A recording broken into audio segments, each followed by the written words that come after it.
कर्म घेती झोले, कर्म घेती झोले, तेथे कोणाचे न चाले, किंवा प्रयत्न केल्या काही ना चाले।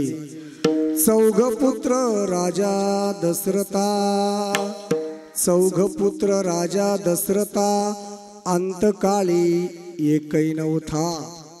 इथं पाठ बेगे प्राण गेला एकही नव्हता। पहा कृष्णाचे वैभव, पहा कृष्णाचे वैभव, बंदिशाळे वसुदेव। तुका म्हणे कर्मरेखा, तुका म्हणे कर्मरेखा, कधी न चुके ब्रह्मादिका। चौघ पुत्र राजा दशरथा, अंतकाळी एकही नव्हता। विठ्ठला विठ्ठला विठ्ठला विठ्ठला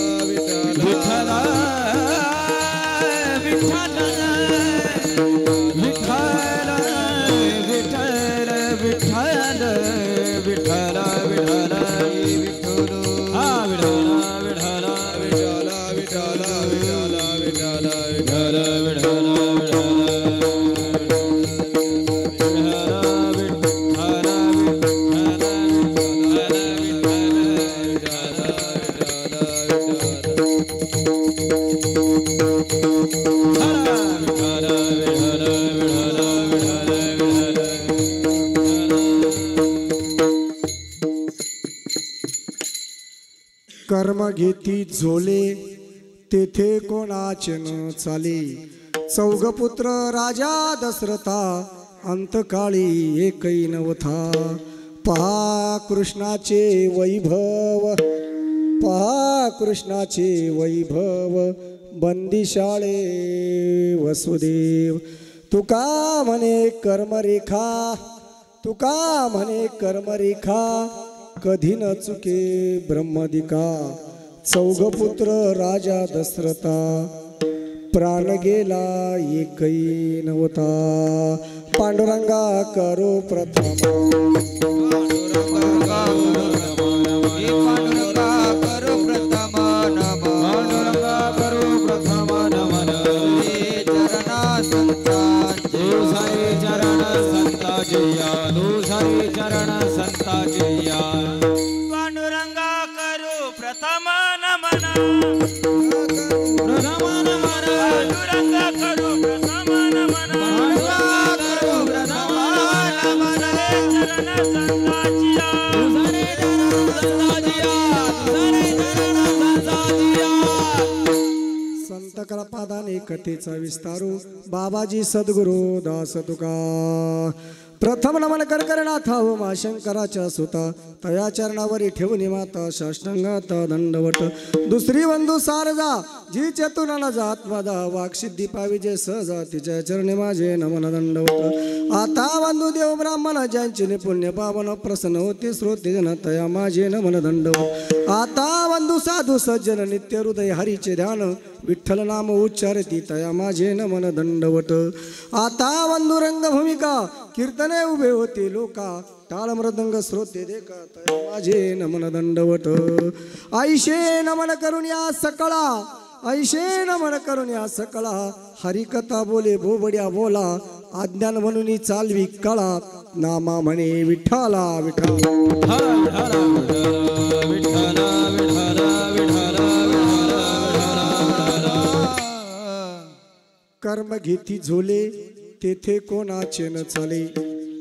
प्रस्तुत प्रसंगी चिंतन रूपी सेवेसाठी उच्चारलेला अभंग, तुमच्या पुढे गायलेला अभंग विश्वगुरु, विश्वमान्य, जगमान्य, लोकमान्य, देशमान्य, नवे नवे स्वतःच्या घरावर तुळशी पत्र ठेवून स्वतःच्या परपंचावर तुळशीपत्र ठेवून हा भक्तीचा धुरा हा तुम्हा आम्हापर्यंत पोचवण्याचं कार्य केलं. अशी श्री श्री श्री जगद्गुरु तुकोबाराय यांचा 4 चरणाचा 4 कडव्याचा कर्मस्थितीपर अभंग आहे. तुकोबाराय अभंगातून प्रतिपाद्य विषय मांडतात. ते सांगतात, अरे दादा, कर्म घेती झोले, कर्मना झोले जर घेतले ते कोणाचे न चाले, प्रयत्न केल्या काही न चाले असा बी येतो. 4 पुत्र राजा दशरथा. तुकोबाराय म्हणतात 4 पुत्र राजा दशरथाला पण प्राण गेला एकही नव्हता. का हो तुकोबाराय? सातकन प्रश्न केला. 4 मुलं राजा दशरथाला प्राण गेले एकही नव्हता असं कसं काय? समजा राजा दशरथाच्या बाबतीत घडलं असेल कर्माच्या बाबतीत. तुकोबाराय पुन्हा 3ऱ्या चरणात सांगतात, अरे दादा, पहा कृष्णाचे वैभव, बंदी शाळी वसुदेव. कृष्णाचं जर वैभव पाहिलं ना, सांगता येणार नाही एवढं वैभव कृष्णाचे. पण आई वडील बंदी शाळेत. सातकाने तुकोबारायला सांगितले, कहो तुकोबाराय, तुम्ही असं म्हणतात कर्म कर्म कर्म, पण का हो हे कर्म कोणाला चुकत नाही का? तुकोबाराय म्हणतात, तुका म्हणे कर्म रेखा, कधी न चुके ब्रह्मदेखा. तुकोबाराय म्हणतात, ही कर्माची रेषा ना ब्रह्मदेवाला सुद्धा चुकवता आली नाही, तेव्हा तुम्हा आम्हाला येईल याची गॅरंटी नाही. म्हणून तुकोबाराय म्हणतात, अरे कर्म घेती झोले तिथे कोणाचे न चाले. दादा, राजा शंतनूचा मुलगा कोण? भीष्म. भीष्म बाहेरून येत असताना पाहिलं, अरे आपले वडील बसले. काय नेमकं? सांगितलं, बाबा तुम्ही शिकारीसाठी गेला, शिकार भेटली नाही का? त्यानं सांगितलं, दादा शिकार जाऊ दे, भेटली, पण वाटेनं जात असताना मध्ये एक शिकार भेटली, पण ती शिकार घावली नाही बुवा. शब्द बा कसे सांगितलं. काय झालं? सर्व वृत्तांत राजा शंतनूनं भीष्माला सांगितलं. भीष्माला सांगितल्यानंतर भीष्माने सांगितलं, एवढंच आहे ना, त्या मुलीच्या बापाच्या घरी मी जातो. मी काय सांगतोय लक्षात राहू द्या. मुलं बापासाठी काय करतात, मुलं बापासाठी काय करतात. भीष्म म्हणला, मी मुलीच्या बापाच्या घरी जातो आणि सांगतो माझ्या वडिलांना मुलगी द्या. भीष्म त्या मुलीच्या बापाच्या घरी गेली आणि सांगितलं, बाबा तुमची मुलगी माझ्या वडिलांना देऊन टाका. त्यांनी सांगितलं, अरे दिलीस ती रे, मग काय कारण आहे, काय अडचण आहे, तुम्हाला काही 1,00,000-2 लाख रुपये पाहिजे का? काही घरात आणून किराणा पोचून देऊ का? अशी भीष्माचार्याने म्हटली, ही आपली भाषा आहे. सांगितलं काय कारण आहे? एकच सांगितलं, अरे तुझ्या वडिलांचं 80 वर्षाचं वय आहे आणि माझी मुलगी 16 वर्षाची उपवर आहे. 80 वर्षाच्या म्हाताऱ्याला मुलगी द्यायची कशी? बघा, भीष्माने सांगितलं, एवढंच आहे. अहो मग येतात काय अवघड आहे? भीष्मानं मुलीच्या बापाच्या घरून पाणी घेतलं, हातावर पाणी घेतलं आणि पण केला.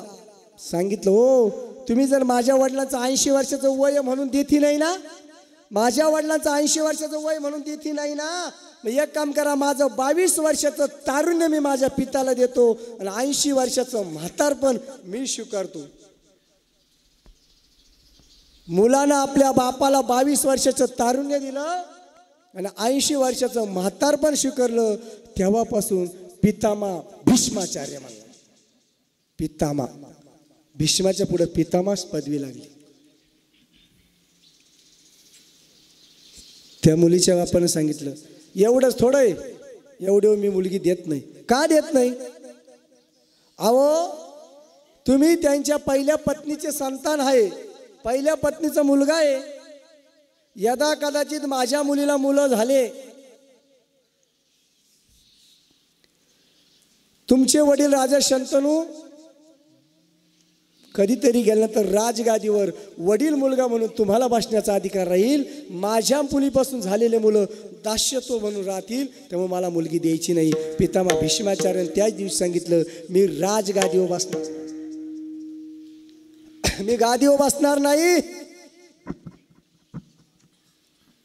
अहो राजगादीवर का बसणार नाही? तुम्हाला अभिलाषा राहील, तुम्हाला बी सांगतील. अहो काय चावला त्या तुमचा तो लहान भाऊ,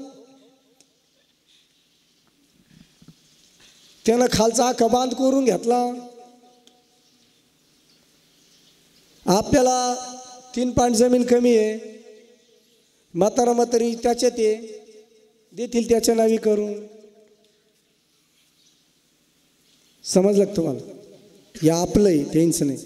सांगितलं तुम्हाला असं वाटत असेल ना मी आजन्म ब्रह्मचारी राहील, लग्नच करणार नाही, तेव्हा राजगादीवर बसण्याचा विषयच नाही. सांगितलं तुम्ही जरी लग्न करणार नाही पण यदा कदाचित तुम्हाला राग आला, माझ सांगितलंय स्त्रीवर सुद्धा शस्त्र धरणार नाही. पितामह भीष्माचार्याच्या प्रतिज्ञा राजेव आजन्म ब्रह्मचारी राहील, स्त्रीवर शस्त्र धरणार नाही. आणि 80 वर्षाचं म्हातारपण बापाचं स्वीकारलं. पितामह भीष्माचार्यानं बापासाठी आपलं तारुण्य दान केलं. तारुण्य आता करील का कोणी तारुण्य दान? कोणीच करणार नाही. आता मग पिकलं पाने गळून पडायचंच ते कधीतरी. आता काय करायचंय? जायची वाटे जाणाराची. आता कोणी बापासाठी काही करणार पण पितामह भीष्माचार्य केलं. मी तुम्हाला सांगतोय पितामह भीष्माचार्यानं आयुष्यभर कधीच पापच केलं नाही. पण ज्यावेळेस पाप केलं नाही, सज्जन हो, कौरव पांडवांचं युद्ध सुरू झालं. युद्धात पितामह भीष्माचार्य कौरवाच्या बाजूला लढू लागले. पितामह भीष्माचार्य कौरवाच्या बाजूला लढू लागले. कौरवाच्या बाजूला पितामह भीष्माचार्य लढत असताना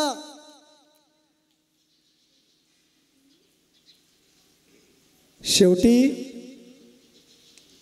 दुर्योधन नको नको ते बोलला. हो आमचा पितामह भीष्माचार्य नको नको ते बोलला.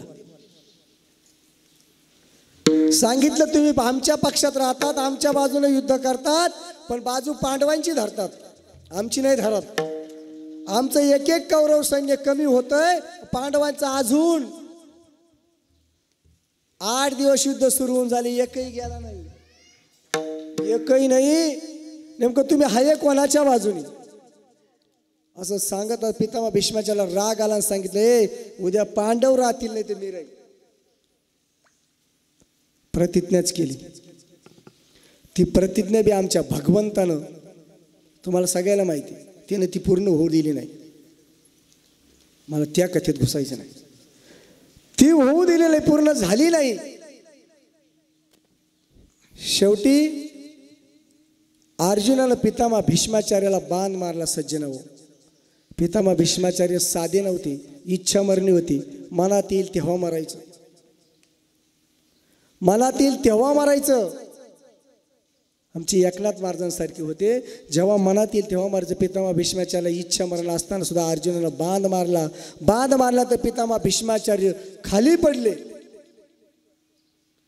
खाली पडल्यानंतर सज्जन हो, 1 2 3 4 नाही, 113 बाण अर्जुनानं मारले. तिचे पितामह भीष्माचार्य झोपले. आज समजा आपण कशावर झोपतो? पलंगावर, गादीवर. आता नवीन गाद्या निघाल्या आपल्या पलंगाला, 8-8 9-9 हजार रुपये लागत.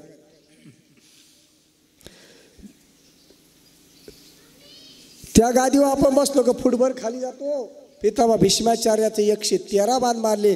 त्या 113 बाणावर पितामह भीष्माचार्य पडले आणि त्या बाणाच्या टोकातून रक्तस्राव होतोय. कौरव बी पांडव बी आमची भगवंत बी त्या पितामह भीष्माचार्याच्या 4 बाजूनी बसले. सज्जनाव 4ही बाजूने बसले. पितामह भीष्माचार्याच्या 4ही बाजूने सगळेजण बसत असताना पितामह भीष्माचार्याला सुद्धा अंतकरणी राजे सांगून जाईल. किती झाला सैन्याशी तर मध्यानकाळी तोंडवाशी त्या सैन्यावर पडेला असताना पितामह भीष्माचार्यानं देवाला म्हणलं, देवा अरे मला पाणी प्यायचंय रे, पाणी प्यायचंय. अहो एवढा शब्द ऐकला आमचा दुर्योधन उठला, ताडकन उठला, झरझर झरझर गेला. सोन्याच्या झारीत पितामह भीष्माचार्याला पाणी आणलं, पण आमचे पितामह भीष्माचार्य पेले नाही, पेले नाही. का हो, त्याला ताण नव्हती का? होती. मग का पाणी पेले नाही? दुर्योधन दुर्बुद्धी होते सगळ्याला माहिती, म्हणून का नाही. पण खरं सांगा, आपलं शरीर जर खरोखर जर्जर झालं तर आपल्याला आठवण कोणाची येते? आईची.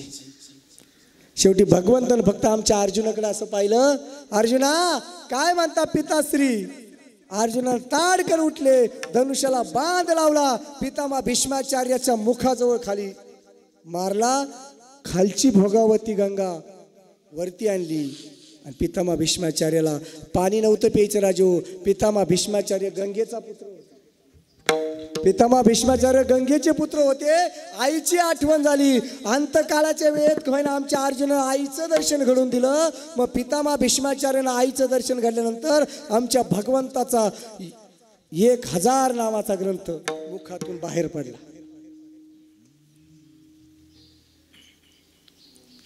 हा दुःखात पडला का सुखात पडला सांगा बरं? दुःखात बाहेर पडला. पडत असताना सगळं झालं.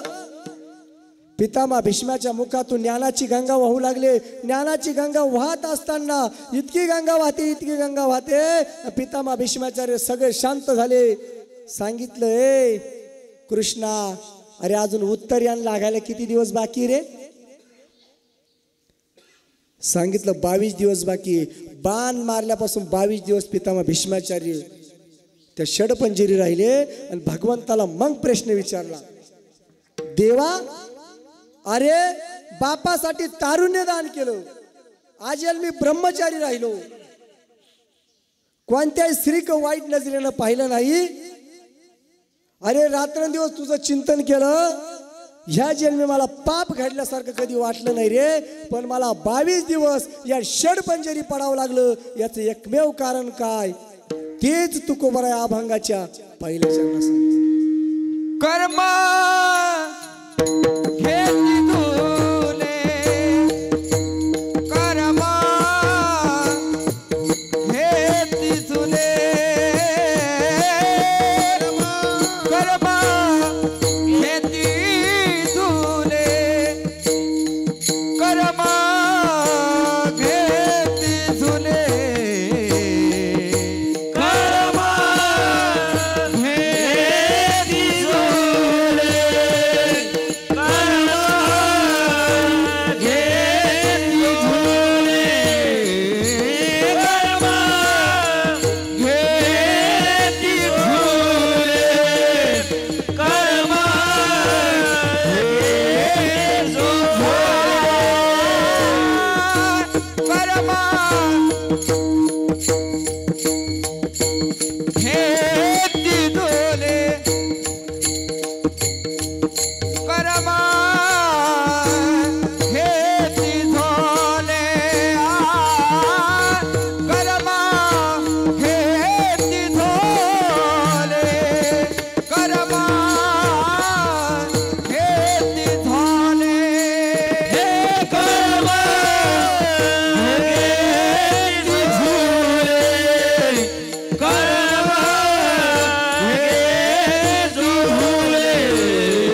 चालना तेथे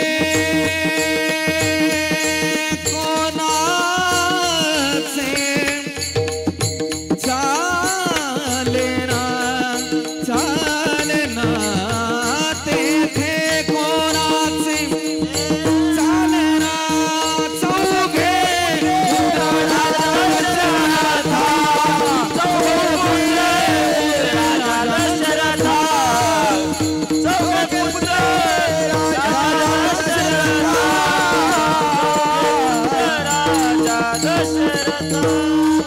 दशरथा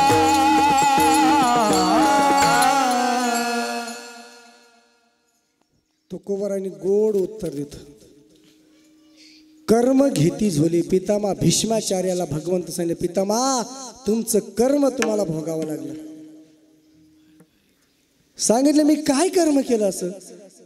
सांगितलं तुम्ही ह्या जन्मी कर्म नाही केलं. पितामहा भगवंताने पितामाच्या समोर उभे राहिले आणि पितामाला 1 नाही 2 नाही 3 नाही 4 नाही 5 नाही 14 जन्म मागं नेलं. 14 जन्म मागं नेलं. आणि त्यावेळेस सुद्धा पितामह भीष्माचार्य राजाच होते. 14व्या जन्मी सुद्धा राजाच होते. राजा असताना घोड्यावर जात असताना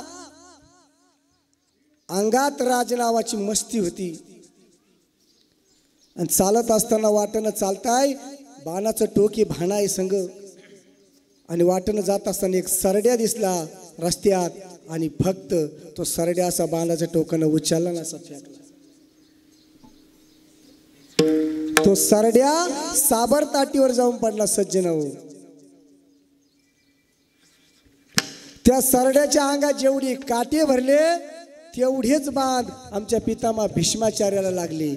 सरड्या जेवढ्या सेकंद त्याच्यावर जगला फक्त तेवढ्याच दिवस आमचे पितामह भीष्माचार्य. पूर्वजन्मी पाप केले देवी बहु विस्तारिले. पूर्वजन्मी पाप केले देवी बहु विस्तारिले. पूर्वजन्मी पाप केले देवी बहु विस्तारिले.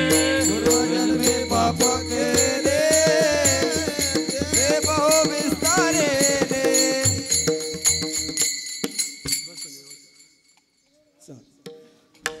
पूर्वजन्मी पाप केले ते मी बहुविस्तारिले. पूर्वजन्मीचं मागं 14व्या जन्माचं मी सांगून गेलो. 14व्या जन्माचं पाप किती मिनिट हो. तो सरड्या किती मिनिट जिवंत राहिला. 6 मिनिट 6 सेकंद. पितामह भीष्माचार्याला 6 सेकंदाचं मोल 22 दिवस द्यावं लागलं. त्याच्या अंगात किती काटे भरले असतील हो. किती असतील 10 5 113 बाण पितामह भीष्माचार्याच्या अंगात होती. जर पितामह भीष्माचार्य सारख्याला कर्म चुकलं नाही तर तुमच्या आमच्याला पिकअप भर कोंबड्याचा काटा करणाऱ्याला काय चुक.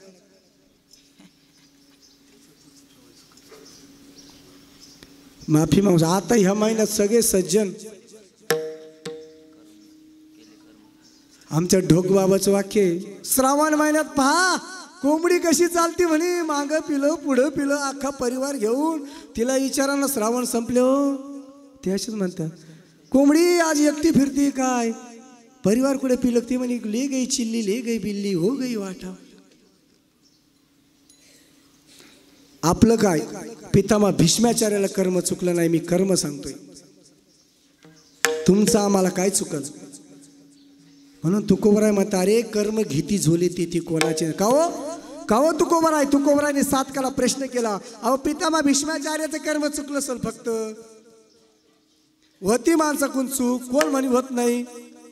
माणूस चुकीचाच पुतळा आहे. झाली असेल पितामह भीष्माचार्य चूक. आणखीन असा काही शास्त्राचा पुरावा आहे का. मी शास्त्राचा पुरावा सोडून काही सांगत नाही. भले एखादं म्हणलं ना याची तारीख घेऊ नका भाऊ. 20 गावला 30 गाव बेकाऱ्याला असं काही नाही. 40 गावला जायला मी शेवट म्हणून आलो. चला पुढं. कर्म कोणाला चुकलं नाही. पुन्हा एक शास्त्राचा पुरावा उठवतो पुढे चालतो. माझ्याकडे वेळ कमी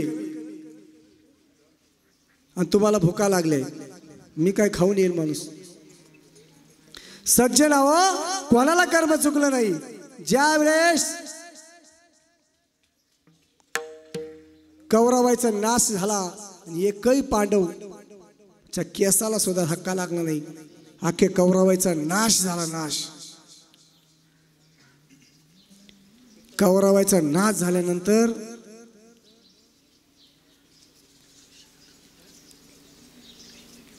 विचार करू लागली. बघा ना, हे 5च होते, ती 100 होते. का हो, 5 जणांना काही झालं नाही पण 100 जणांना झालं. कारण काय, त्याच्यात फक्त एकच दुर्बुद्धीचा होता, त्याच्यामुळे 99 जणांना मारावं लागलं. आपली जुन्या लोकांची म्हणे, एक जर कांदा सडका असला 10-5 कांद्याला घेऊन बसतो, पण शेवट कोणीच नाही राहिलं. शेवटी कोणी नाही राहिलं. अहो, तो धृतराष्ट्र भगवंतापुढे गेला, पांडवांच्या घरी जेवण करीत असताना असा वाळून चालला पार. धर्मराजाने विचारलं, काकाश्री तुम्ही जेवण करती नाही का, तुम्ही कशानं तुम्ही बारीक वचनले. सांगितलं, अरे जेवण करायचं काय नाही रे, जेवायला बसल्यानंतर भीमदादा चांगलं चांगलं बोलत नाही. भीमदादा आपल्या भाषेत सांगू का, धृतराष्ट्राला आडवं बोलायचं. आडवं भीमदादाचा जास्त राग होता धृतराष्ट्राला, धृतराष्ट्राचा भीमराजाला. का, धृतराष्ट्राने आता भीमाला कवळी मारून संपवण्याचा प्लॅन आखलाच होता, पण आमच्या भगवंतानं तो यशस्वी होऊ दिला नाही. सज्जन हो, धृतराष्ट्राने शेवटी देवाला विचारलं, देवा जाऊ दे, अरे जाऊ दे, माझा मुलगा मला माहिती वाईट आहे, दुर्योधन वाईट होता मला माहिती आहे, दुर्योधन वाईट होता हे मला माहिती आहे, पण का रे माझे 100 असताना एक सुद्धा पाणी द्यायला राहिला नाही, त्याचे 5च होते रे. असं माझ्याकडून काय पाप घडलं, माझ्या सगळ्या राज्याचा नाश झाला, असं काय पाप घडलं माझ्या, सांग तरी तू. त्याशिवाय माझे सुखानं डोळे जाणार नाही. त्याला सुद्धा भगवंतानं 1, 2, 3 नाही 16 जन्माचं पाठीमागचा इतिहास सांगितला. 16व्या जन्माचा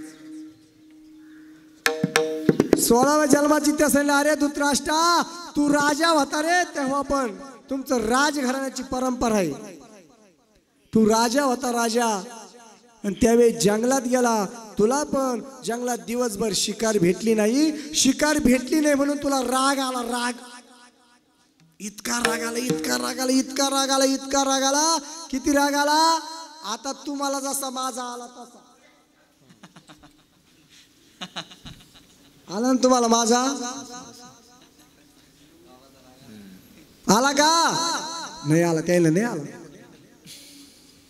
सज्जन हो, इतका राग आला आणि फक्त धृतराष्ट्रानं 2 दगड घेतले आणि एकामेकावर असे घसले. धृतराष्ट्रानं दगड घसले तेव्हा काड्याच्या पेटीचा शोधच लावेल नव्हता.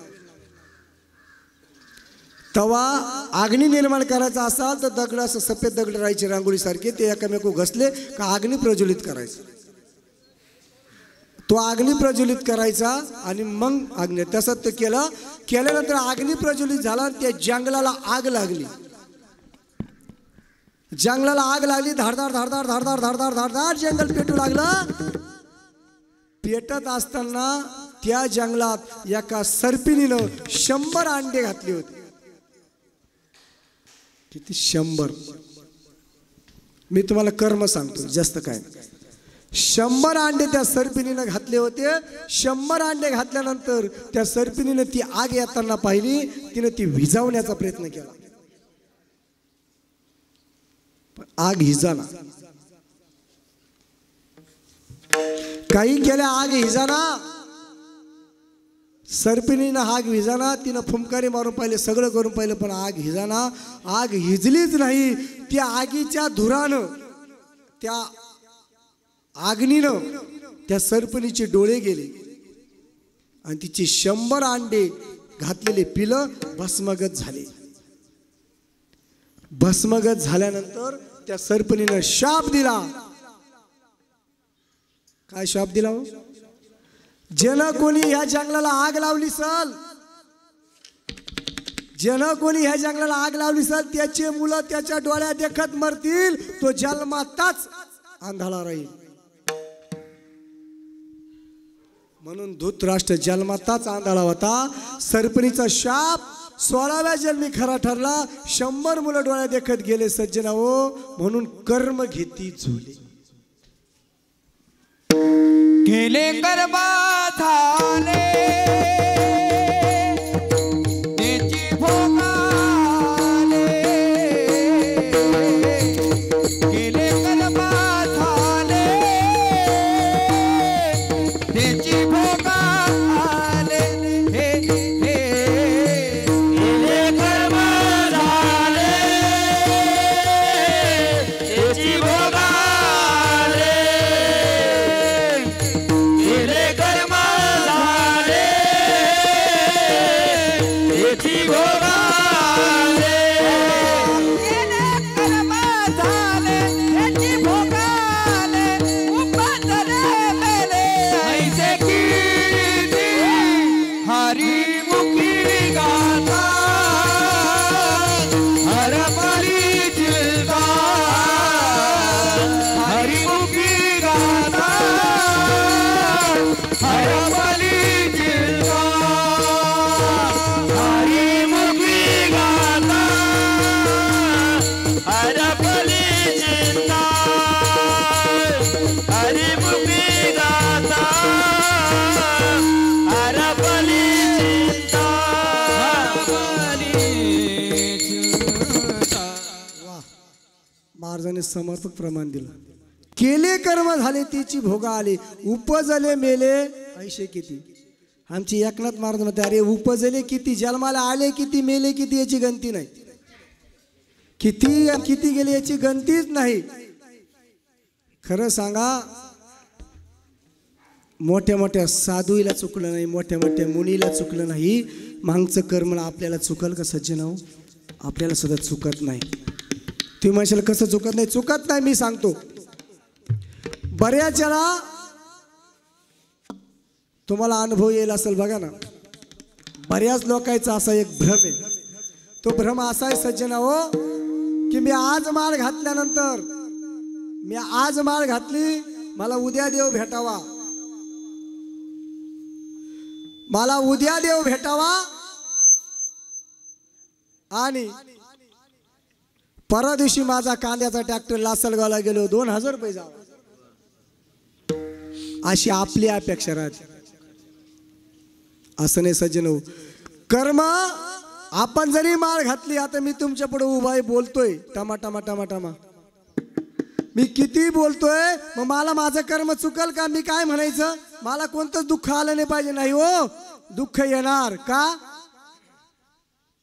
अहो रोग येतो कशामुळं? पापाच्या रूपे. पाप असेल तरच येतो. भोगतो नगडे संचिता वाचोने. भोगतो नगडे संचिता वाचोने. भोगतो नगडे संचिता वाचोने. भोगतो नगडे संचिता वाचोने. भोगतो नगडे संचिता वाचोने. भोगतो नगडे संचिता वाचोने. भोगतो नगडे संचिता वाचोने. भोगतो नगडे संचिता वाचोने. करावे ते मनी समाधान.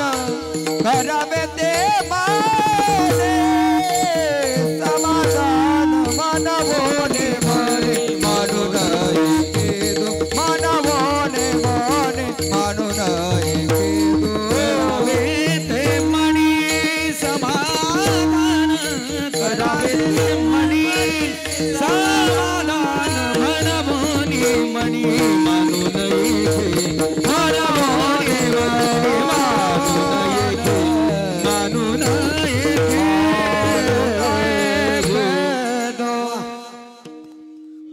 बोलू गणे संचिता वाचून म्हणून मनी मानू नये खेद. आपल्या संचिताच असेल तेच घडलं राजे हो. म्हणून मी माळकरी तुम्ही वारकरी म्हणून तुम्हाला दुःख येणार नाही असा भ्रम काढून टाका. आपल्याला ह्या जन्मी परमार्थ करायचा आहे. कशासाठी करायचं आहे? तुम्ही सर्व शेतकरी वर्ग आहे. सर्वांनी गहू केला असेल. बाकीच्या पिकाचं उदाहरण देत मी गहू केला असेल. गहू केल्यानंतर आपण ज्या दिवशी हार्वेस्टरनं गहू काढितो त्याच दिवशी अख्खा गहू विकायला नेतो. बरोबर आहे ना? ज्या दिवशी गहू काढले हार्वेस्टरनं त्या दिवशी टार्लीत टाकून विकायला नेले. 20 पोते झाले घरी 5 पोते ठेवा लागल. कशाला? मी वाक्य बोलून गेलो. किती झाला सैन्याशी तरी मध्यानकाळी तोंडवाशी. आपण पुढच्या वर्षी गहू करणार नाही का?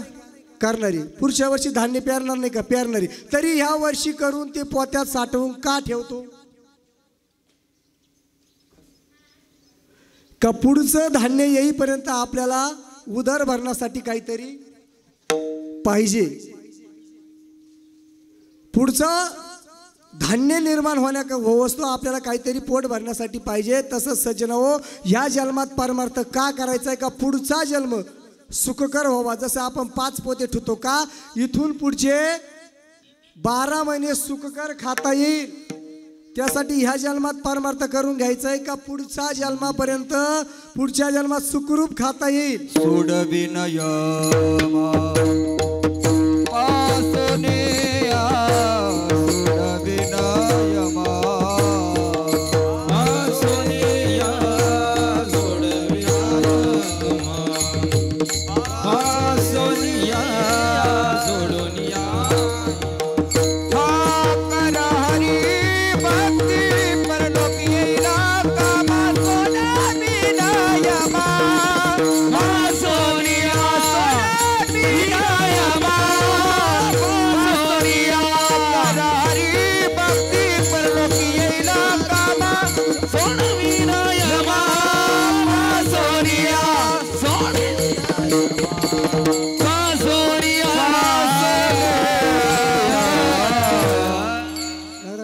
बरं. अशी साथ सांगत पाहिजे. आम्ही किती बोलणारे असलो ना काही कामाचे नाही. हे परिवार जर आमच्या मागे नसला ना काही करीत नाही. 51,000 रुपयाचा बॉस होता काही करीत नाही. काही नाही करीत. ह्या भजनी मंडळा ओळख आमचं सगळं. तुम्ही म्हणशाल काय? बऱ्याच वेळा महाराज मी माफी मागून बोलतो.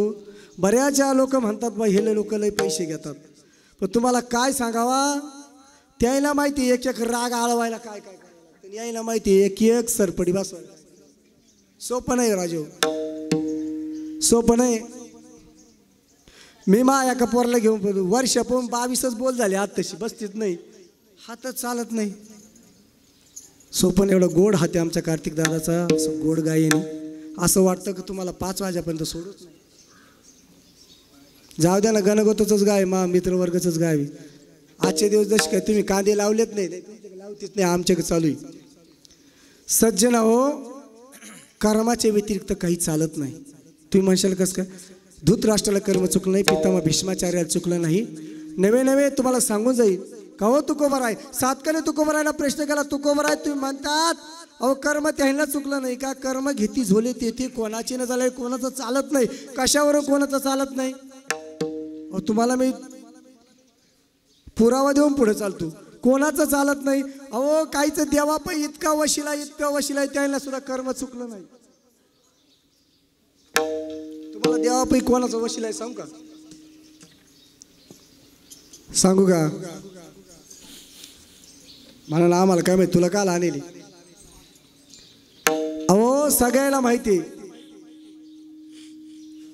आज राजाचा मुलगा सगळ्याला माहिती. कोण आज राजाचा मुलगा? कोण? पाट्याचा टेलर बाबा.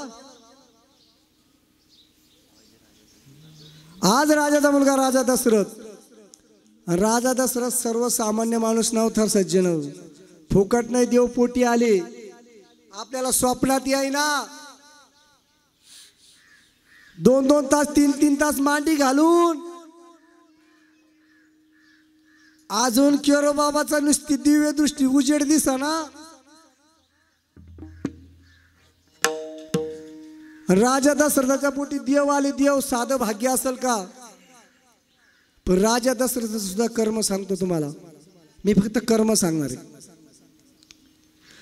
राजा दशरथ साधा सुद्धा माणूस नव्हता सज्जन हो. राजा दशरथ इंद्राचा मित्र होता. इंद्राचा. तुम्ही म्हणशाल काय चावलं तू? इंद्राचा मित्र होता राजा दशरथ. इंद्राला भेटायला जात होता राजा दशरथ आणि येत होता इंद्राला. आपल्याला नाही. पण एक दिवस राजा दशरथ इंद्रपूर नगरीत गेला. जात असताना इंद्र दरबारात जाणार तेवढ्यात तिथं एक व्यक्ती होती. त्याने इंद्राला पाहिलं. डोळ्याला पट्टी बांधून घेतली. बाजूला कोणाला पाहिलं हो? राजा दशरथाला. बाजूला पाहून घेतलं इंद्र दरबारात. राजा दशरथाने सांगितलं, कोण आहे रे तू? तोंड फिरितो. अरे कोण आहे तू? तोंड फिरितो कोण आहे? सांगितलं महाराज तुम्ही जा. आमचे राजाचे तुम्ही अनुयायी आहात. तुम्ही जा. सांगितलं म्हणजे? अरे इंद्रा माझा मित्र आहे. तू माझ्यापासून तोंड फिरवतो. खरं सांगा ज्याचा तहसीलदार मित्र आहे तो शिपायाला काही काही समजल? काहीच नाही सज्जन हो. शेवटी तोंड फिरवलं. डोळ्याची पट्टी सोडून फक्त भरदृष्टीने राजा दशरथाला पाहिलं. ती विभूती होती कोण? शनिदेव. शनिदेवानं नुसतं राजा दशरथाला पाहिलं. राजा दशरथ स्वर्गावरून खाली पडला.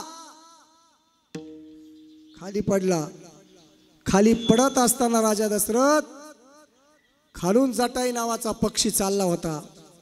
आणि आपला राजा नगरीचा राजाचा मुलगा पडतोय म्हणून त्या जटाईला अलगद झेलून घेतला. अलगद झेलल्यानंतर राजा दशरथाला घरी येऊन गेला जटाई आणि दिलं. आज राजाच्या स्वाधीन केलं. आज राजानं सांगितलं जटायू अरे माझ्या मुलावर तू काय चालवलं नेमकं? माझा मुलगा बेशुद्ध अवस्थेत कसं काय घेऊन आला? थांब, तो शुद्धी येईपर्यंत तुला घर सोडता येणार नाही. शेवटी जटायूनं घर सोडता आलं नाही. राजा दशरथ शुद्धी आल्यानंतर पाहिलं आपण स्वर्गात होतो. आलो कुठं? आपल्या रंगमालात आणलं कोणी? सांगितलं ह्या जटायूनं. सांगितलं जटायू तुझे फार उपकारी रे, फार उपकारी.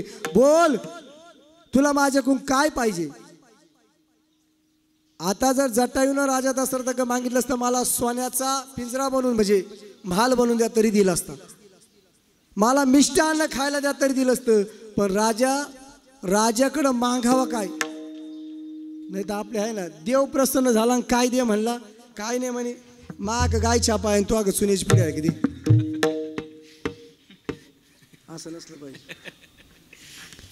सांगितलं काय देऊ? काहीच नाही. अरे तुम्ही मनुष्य योनीतले माणसं आहात. तुम्ही मनुष्य योनी आहात. तुमचा मनुष्य योनीचा खूप मोठा शेवट खूप रे अंतकाळ खूप चांगला आहे. सांगितलं काय झालं? अहो तुम्हाला अंतकाळाच्या वेळेस तुमच्या स्वतःच्या मुलाच्या मांडीवर डोकं ठेवून प्राण सोडता येतो. तसं आमचं पशुचं नाही रे. काही मुलं झाले गेले उडून गेले कोणी येत नाही. सांगितलं अरे असं कसं? सांगितलं अरे माझ्याजवळ येत नाही कोणी. सांगितलं एक काम कर ना, माझं अजून लग्नच झालं नाही. जर माझं लग्न झालं, जर मला मुलगा झाला तर मी तुला तो दान देईल. चल दत्तक देईल. दत्तक देईल. सांगितल्यानंतर जटाई निघून गेली. इकडं दशरथ राजाचं लग्न झालं. 1 नाही 2 नाही 3 राण्या. दशरथ राजाचं कर्म तुम्हाला सगळ्याला माहिती. श्रावण बाळाला बाण लागल्यामुळे हाच तो श्रावण महिना. त्यामुळे श्रावण बाळाच्या आई बापानं शाप दिला, तूही पुत्र शोकाने मरशील, पुत्र योगाने मरशील. या शापामुळे दशरथ राजाला मुलं द्यावा लागली. देवाला कामाशी यज्ञ केला, मुलं झाली. 1-2 पहिल्यांदा रामप्रभू जन्माला आले. जन्माला आल्यानंतर वाद्य वाजू लागलं. नगरी दुमदुमली. जटायूला कळलं. जटायू नगरीत आला. फक्त राजापुढे उभा राहिला. राजानं सांगितलं हा झालेला मुलगा तुला मी दत्तक देतो रे. रामप्रभू उचलला आणि त्या जटायूच्या हातात दिला आणि इकडे देवायला संकट पडलं. हे जटायू जर ह्या मुलाला घेऊन गेलं तिकडं रावण नावाचा दैत्य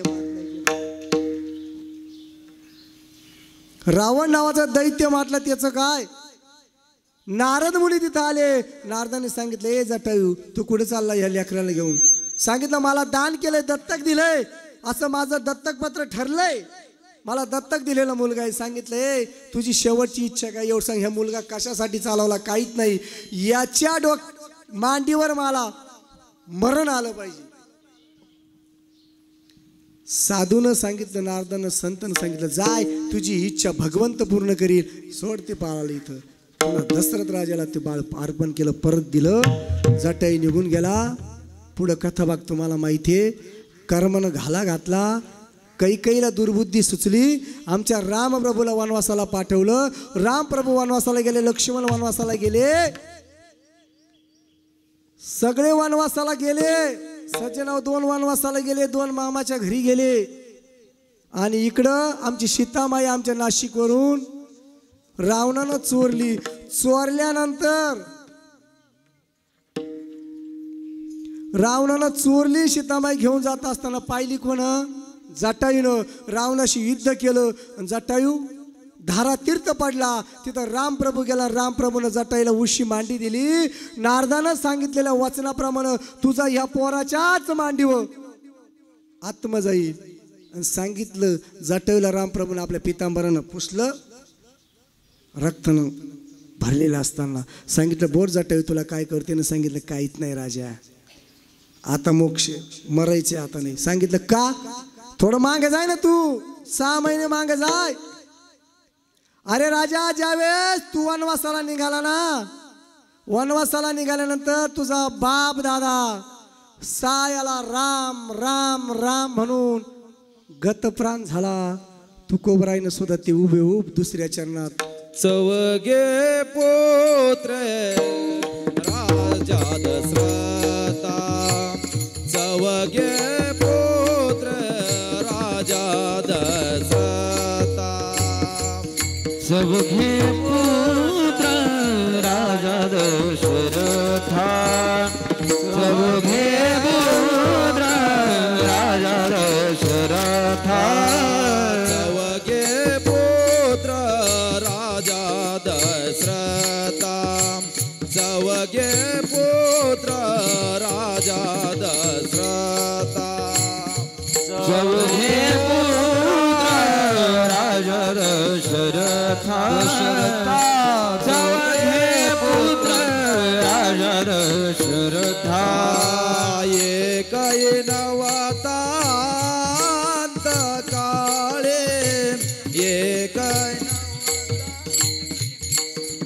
नवता, चवगे पुत्र राजा दशरथा, चवगे पुत्र राजा दशरथा, अंतकाळी काही नवता, अंतकाळी काही नवता, चवगे पुत्र राजा दशरथा, चवगे पुत्र राजा दशरथा, राजा दशरथा, राजा दशरथा. तुकोबरायने सुद्धा वर्णन केले राजो. चौघे पुत्र राजा दशरथा, अंतकाळी एकही नव्हता, प्राण गेला एकही नव्हता. राजा दशरथाला कर्म चुकलं नाही, तुम्हा आम्हाला काय चुकल सज्जन? अहो एवढंच नाही, राजा दशरथाची उंची मी तुम्हाला आधी सांगून गेलो.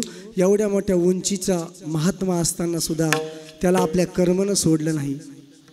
अंतकाळाच्या वेळेस 4 मुलं असून, बरं ते मुलं असे साधे होते का 4? अहो अवतारी होते. देवानी दशरथ राजाच्या पोटी अवतार घ्यावा, देवानी दशरथ राजाच्या घरी यावा, अशा एवढ्या मोठ्या साधूला सुद्धा 4 मुलं असताना कामा नाही आली सज्जन हो. 2 वनवासाला गेले, 2 मामाच्या घरी होते. अंतकाळाच्या वेळेस कोणी नव्हता. मी सांगून जाईल, ज्यानं आपल्या मायबापाचा अंतकाळ पाहिला ना त्याचे इतकं भाग्यवान कोणीच नाही. कोणीच नाही. अंतकाळ ज्यानं आपल्या मायबापाचा पाहिला ना त्याची इतकं भाग्यवान कोणीच नाही. माझी वेळ संपली. मी फक्त 15 मिनिटं तुमची घेणारी. 15 मिनिटं मी तुम्हाला सोडित नाही. तुम्ही म्हणलं कसं काय? माझा एक नियम आहे बुवा. मी घरून जेवढं वाचून आलो तेवढं सांगितल्याशिवाय राहत नाही.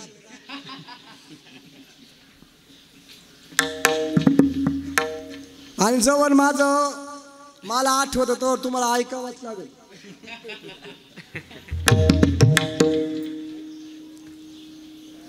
असं काही नाही. 2 तास सेवा दिले. मी 10:30 उभा राहिलेलो. सज्जन हो, 4 पुत्र राजे असतात अंतकाळी एकच नव्हता. का हो तू खबर आहे? तुम्ही म्हणता खरंय. एवढेच का? नाही ना हो. जशी आमची रावणाची लंका सोन्याची होती ना तशी आमची भगवंताची काय सोन्याची होती? द्वारका. रावणाची झाली भगवंताची बुडाली. एकाची बुडाली आणि एकाची झाली. त्यांची कामं नाही आली. तुमची आमची 2-4 तोळे काय काम आहे? काही नाही येत सज्जन हो. तुकोबराय म्हणतात अरे पहा कृष्णाचे वैभव. पहा कृष्णाचे वैभव. पहा कृष्णाचे वैभव. पहा कृष्णाचे वैभव. पहा कृष्णाचे वैभव. वैभव पहा कृष्णाचे वैभव. वैभव पहा कृष्णाचे वैभव. पहा कृष्णाचे वैभव. पहा कृष्णाचे वैभव. बंदीशाळा वासुदेव. बंदीशाळा वासुदेव. वासुदेव तुझे पुत्र. तुझे पुत्र राजा दशरथा. दशरथा तुझे पुत्र राजा दशरथा. बंदीशाळे वासुदेव.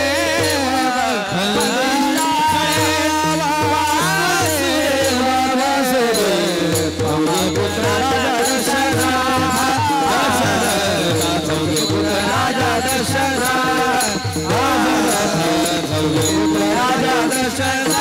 पुत्र राजा दशरथ. वाह, टाळी वाजव. पहा कृष्णाचे वैभव. बंदीशाळे वसुदेव. कृष्णालाच वैभव जर पाहिलं तर वसुदेव देवकीला बंदीशाळेत राहायला लागलं. ती कथा मोठी आहे.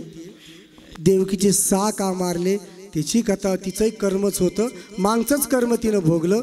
आपल्याकडे वेळ कमी असल्यामुळं मी 2 चरण सोडवण्याचा प्रयत्न केला आणि 2 चरण सोडण्याचा प्रयत्न. परत एकदा सांगतो. 2 चरण सोडवण्याचा प्रयत्न केला आणि 2 चरण सोडण्याचा. ज्याला समजलं त्याला धन्यवाद. ज्याला नाही समजलं त्याला परत सांगू नंतर संध्याकाळी निवांत. 2 चरण सोडवण्याचा प्रयत्न केला पण 2 चरण सोडवता सोडवता 12 वाजले. त्यामुळे त्यांना धावत्या वेगात सोडवलो. का हो तुकोबराय. तुकोबराय म्हणतात अरे कर्म इतकं डेंजर आहे. कर्म इतकं अवघड आहे. इतकं अवघड आहे. लल्लाटीचे लिहिले ते ना का पुष्य का काही केले. लल्लाटीचं जे लिहिलं ना कर्म जे 6वीनं 5च्या दिवशी लिहिलं ते काही केल्या पुसत नाही. राजा दशरथाचं कर्म राजा दशरथाला चुकलं नाही. पितामह भीष्माचार्याला कर्म चुकलं नाही. कृपाचार्य द्रोणाचार्य रथिरथी महारथीला कर्म चुकलं नाही. नवे नवे देवाच्या बापालाही चुकलं नाही. देवालाही चुकलं नाही. तुकोबराय म्हणतात असं कर्म आहे ती कर्माची रेखा ब्रह्मदेवाला सुद्धा चुकत नाही. शेवटचे तू कामने कर्म रेखा. तू कामने कर्म रेखा. तू कामने कर्म रेखा. तू कामने कर्म रेखा.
चौघे पुत्र राजा दशरथ काळे कैनवता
बघा, कर्म घेती झोले तिथे कोणाचे न चाले, चौघ पुत्र राजा दशरथ अंतकाळी एकही नव्हता.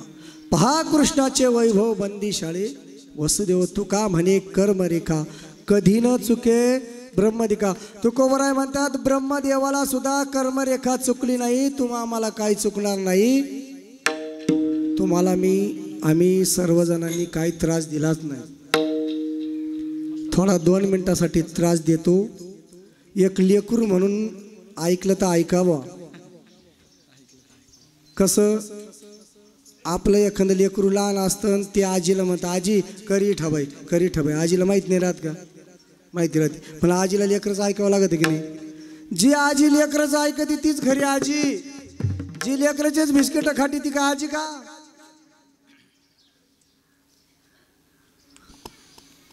बरोबर आहे की नाही? सगळ्यांना प्रेमानं वर हात करा. एकदा पांडुरंगाचं भजन करा. विठोबा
Barakumayi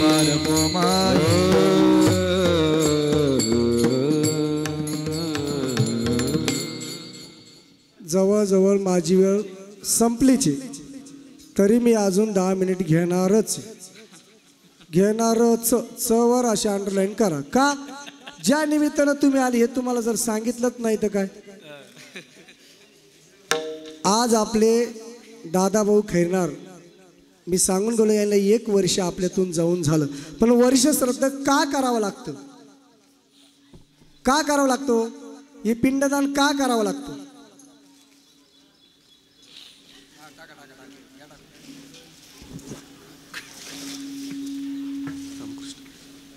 पिंडदान का करायचंय? कशासाठी करायचंय? पिंडदान नाही केलं तर काय होईल? जर आपण पिंडदान केलं तर आपले पितर तृप्त होती नाही. पितर तृप्त होत नसल्यामुळं आपल्याला पितृदोष नावाचा दोष लागतो. का हो? माणूस जन्माला आला, ती कथा मी सांगत नाही जन्मापासून, पण जन्माला आल्यापासून जी धावपळाची ज्याची 5वी झाली त्याचं 10वं निश्चित आहे, ज्याचं 12स झालं त्याचं 13वं निश्चित आहे. पण ज्या दिवशी आपलं 13वं झालं, 13वं झाल्यानंतर 13 माणसं जेव घातली असतील आमच्या दादाच्या नावाने आणि एक उपास करू. 13 माणसाने एक उपास करू का जेव घालायचं आहे? काही झालं तरी वर्ष श्राद्धाचा कार्यक्रम 12 वाजेच्या आत सोडू नये, असं शास्त्राचा दंडक नेहमी. आमच्या दादाला 13 माणसं जेव घातले असतील, जेव घालून एक उपास करू जेव घातला. 12 महिने ते उपास करू, दर महिन्याला जेव घालीत आले. उपास करू जेव घालीत असताना सांगून जाईल, उपास करू जेव घालीत असताना 5.5 महिने चालत नाही. 10व्याच्या दिवशी 13वं चालत नाही आणि 11.5 महिने चालत नाही. गरुड पुराण वाचून पहा. 11.5 महिने चालत नाही, 5.5 महिने चालत नाही, 10व्याच दिवशी 13वं चालत नाही. ज्या दिवशी 13 होऊन 13 माणसं जेव घालून वडाच्या पानानं ज्यावेळेस ते पानातून द्रोण लवंडल्या जाता, तेव्हापासून आत्म्याचा प्रवास चालू होतो. तुम्हाला मी पहिल्या पण का सांगितलं नाही माहिती की इथं ह्या गादीवर दिग्गज कीर्तनकार येऊन गेलेले. दिग्गज मी पाहतोय महिन्यापासून दिग्गज कीर्तनकार त्यांच्या मुखातून आलेले असेल, पण ज्या निमित्तानं शेवाय ते सांगितलं पाहिजे. नाही तर मग काय 12 वर्षानं मुलगा झाला आणि त्याच्या वेळेस कीर्तन ठेवलं, मग त्यानं सांगितलं शेवटचा दिवस बहु गोड झाला, त्याच्या बारशाला ठेवलं चालला. म्हणून 13 मासे जेव घातलं ते ज्यावेळेस ते उपास करू जेव घालायचा. दर महिन्याला जेव घालीत असताना प्रत्येक महिन्याला मशानभूमीवर घास नेऊन ठेवावाच लागतो. ज्या दिवशी तुम्ही मशानभूमीवर घास ठेवाल त्या दिवशी तो पितर तृप्त होतो. स्वर्गात जाताना 17 गावं लागतात, 17, पण जीव 12च गावला मुक्कामाला राहतो. 12 गावला मुक्कामाला राहतो म्हणजे आपला 1 महिना त्या जीवाचा 1च दिवस. तो 1 दिवस जेवढा चालतो तेवढ्या कालावधीत आपला 1 महिना होतो. आणि ज्या दिवशी आपण त्या मशानभूमीवर जिथं अग्निडाग दिला तिथं तो नैवेद्य अर्पण केला जातो. तो नैवेद्य दिल्यानंतर तो नैवेद्य ज्यावेळेस अर्पण होऊन त्याला पाणी फिरवलं जातं त्यावेळेस तो पितर तृप्त होतो. त्या दिवशी बामणाने 13व्याच्या दिवशी माझा माता भगिनींना सांगितलं असेल बघा, लेकी असतील, पुतणे असतील, नाती असतील, यांना सांगितलं असेल गाय दान करा, वासरू दान करा, छत्री दान करा, शिडी दान करा, चटाई दान करा. ही का करायची असती? घरी जाऊन बामणाच्या बायकोला जोडे घडायचे राहतात. बऱ्याच लोकांचा तो भ्रम आहे सज्जनो. ते दान करताना चांदीचे दान करावं लागतो. रुपयाची गाय घेतली तर 250 रुपयाला भेटते. रुपयाचा पुरा सट घेतला 501 रुपयाला भेटतो. चांदीचा घेतला तर 1250 रुपयाला भेटतो. तुम्ही माझ्या तुला काय माहिती, मी आताच घेऊन दिला, महिना झाला तवा. गाय दान का करायची? आज हा आमच्या या दादा भाऊला स्वर्गात गेल्यानंतर चित्रगुप्ताचे यम दरबारात उभं केलं जाईल. उभं केल्यानंतर यम दरबारात जाण्याच्या आधी एक वैतरणा नावाची नदी लागती. ती वैतरणा नावाची नदी पाण्याची वाहत नाही, अमृताची वाहत नाही, ती रक्त हाडामासाची वाहती. ती हाडा मासाची वात असताना जर आपण चटाई दान केली सर तर हा जीव ती चटाई त्या नदीत टाकून चटाईवर बसल्या जातो. गाय दान केली सर तर गायची शपथ धरून पैल तीराला जाता येतं. म्हणून ती गाय दान करायची, चटई दान करायची, छत्री दान करायची, ऊन लागू नये म्हणून शिडी दान करायची. का की तो रस्ता असा चांगला नाही आमच्यासारखा, त्याला खड्डे आहे, दरे आहे. ती वर्णले अवघड. यमाचे यमदूत जोडीती माडिती तोडीती निष्ठूर, तेवढे अवघड येत नाही. तेवढ्या यातना भोगून आज दरबारात उभे केलं जातं. आज चित्रगुप्ताच्या दरबारात आमच्या दादाला उभे केलं जाईल. दादा उभे राहून दादाचा पाप पुण्याचा झाडा केला जाईल. मग पाप किती पुण्य असलं स्वर्गाची प्राप्ती होईल. जर पाप असलं तर पुनरुपी जन्म होईल. पुनरुपी जन्म पुन्हा संसार सागरात यावा लागेल. सज्जन हो,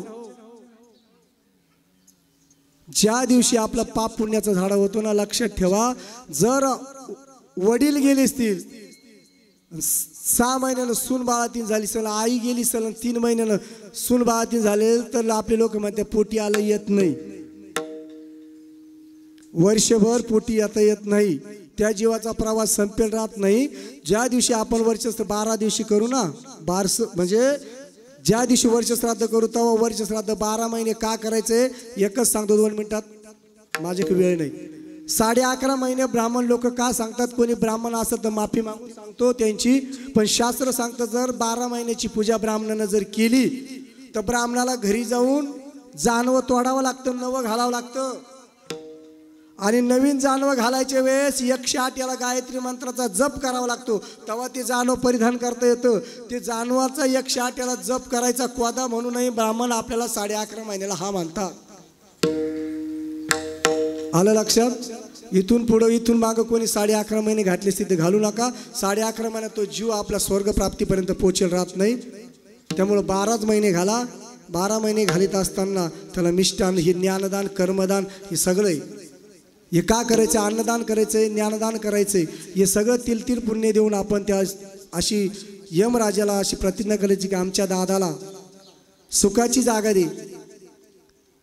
आमच्या दादाचं काही दुःख असेल ते दुःख दादाचं माफ कर. आपण तीर पुण्य देऊन त्या अर्पण तेही करू. आणि आमच्या दादाला सुख कर, असा पुन्हा जन्म दे, पुन्हा मनुष्य जन्म दे, आणि आमच्या दादाचा प्रवास सुखाचा होऊ दे. असं मी इथं बोलतो आणि थांबतो. याच्यानंतर बाबा बोलतील. पण सगळ्यांनी प्रेमाने एकदा भजन करा. आपण ज्या जिल्ह्यात राहतो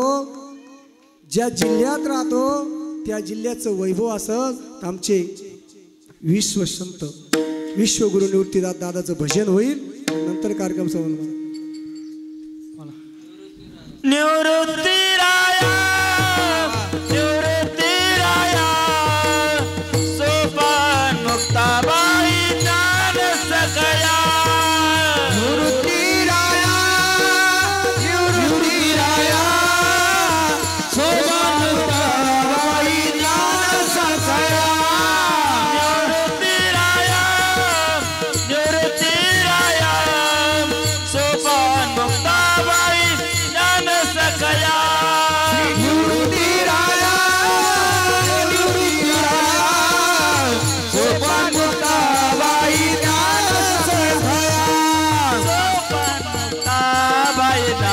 सखया सोपान मुक्ताबाई दान सखया, सोपान मुक्ताबाई दान सखया, सोपान मुक्ताबाई दान सखया.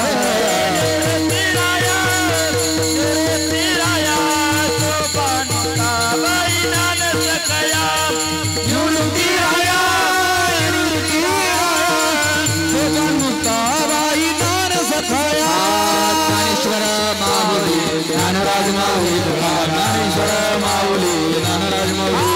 विठ्ठल जय जय विठ्ठल, जय विठ्ठल जय जय विठ्ठल. बोली जय जय गुरु देवा कुडू करू क्षमा करा रे महा चारिला कारण पुरा क्षमा करा रे.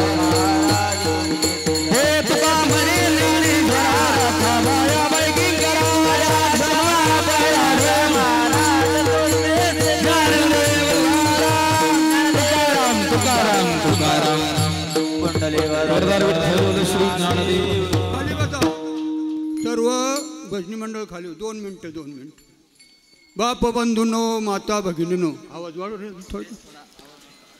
भगवंताच्या कृपेनं साधू संतांच्या आशीर्वादानं आपल्या या गावामध्ये या श्रीक्षेत्र सोमठाणदेश आणि या परिसरामध्ये सच्चिदानंद केरोबा महाराज, सोमेश्वर भगवान, प्रभू रामचंद्र परमात्मा, राधाकृष्ण, जगदंबा माता, गणपती देवा सगळ्याच्या साक्षीनं महाराज आज हा सुंदर अशा प्रकारचा कार्यक्रम आपले सर्व गावाचे मित्र, हरिभक्तीपरायण वैकुंठवासी दादा भाऊ, किसनराव, खैरनार परिवारातील ही व्यक्ती सर्व गावाची मित्र होती महाराज. मी सांगाल किसन बाबा सप्ताह सुरू झाला का महाशिवरात्रीचा का किसन बाबा शिंग घेऊन यायचे आणि ते हाजरी लावायची. बाबा म्हणायचे बस किसन बाबा जर भेटले ना तर जगाचा पांग फिटला महाराज असे शब्द वापरायचे महाराज. आपलं हो मी शब्द वापरीन, माफी मागून बोलतो मग पण शब्द वापरीन. भेटेल मांग तर फिटेल पांग हा शब्द वापरला महाराज. मी माफी मागवतो शब्दाची. असे आमचे मित्र आणि किसन बाबाचा जो वारसा आमच्या दादा भाऊनं चालवला महाराज. ते सुद्धा सप्ताह सुरू झाला एकदा इथं का शिवरात्रीचा का लगेच शिंग घेऊन यायचे असा आवाज काढायचे महाराज आणि साजरी लावायचे.